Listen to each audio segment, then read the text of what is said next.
السلام علیکم ورحمۃ اللہ وبرکاتہ۔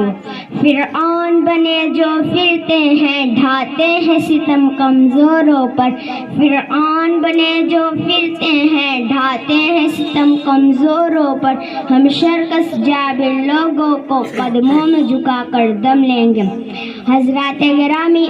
آج کے اس قومی یادگار کے دن میں جبکہ ہندوستان کے گوشے گوشے اور خطے خطے میں مختلف تنظیموں، اداروں، اسکولوں اور مدرسوں میں غیر معمولی دھوم دھام سے 77واں جشن یوم جمہوریہ منایا جا رہا ہے، ہندوستان کی غلامی کی داستان، ہندوستان کی آزادی اور جمہوریت کی داستان اور کہانیاں سنائی جا رہی ہیں۔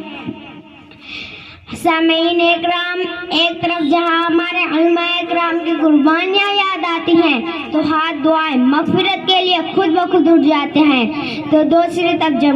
دوسری طرف جمہوری ہندوستان میں مسلمان کے دردناک واقعات اور ظلم و ستم کی روداد سامنے آتی ہیں تو خون کے آنسو نکل پڑتے ہیں اور دل سے ایسی آہ نکلتی ہے کہ اگر ہمارے اسلاف و اکابروں کو اس کا تصور بھی ہوتا تو خدا کی قسم وہ لوگ اس ملک کو کبھی انگریزوں کی غلامی سے چھڑانے اور ہندوستان کو آزاد کرانے کے لیے اتنی بڑی قربانیاں نہ دیتے۔ جن مسلمانوں نے تحریک آزادی میں اپنے خون سے مادر وطن کی پیاس بجھائی اور پھانسی کے پھندوں پر آزادی کا نعرہ بلند کیا، جن مسلم حکمرانوں نے اپنی 800 سالہ تاریخ میں ہندوستان کو دولت و ثروت سے مالا مال کر دیا تھا، اس کو سونے کی چڑیا بنا دیا تھا، جن مسلمانوں نے ہندوستان میں اتحاد و اتفاق کا چمن لگایا تھا،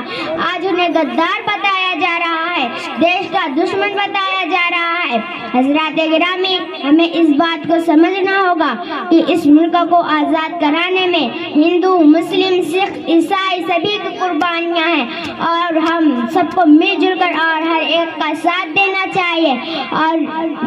اسے میں ہمارے اس ملک کی بھلائی ہے اور یہ ملک ترقی کی راہ پر گامزن ہوگا۔ میں انہی چند باتوں پر اپنی تقریر ختم کرتا ہوں۔ وما علینا الا البلاغ۔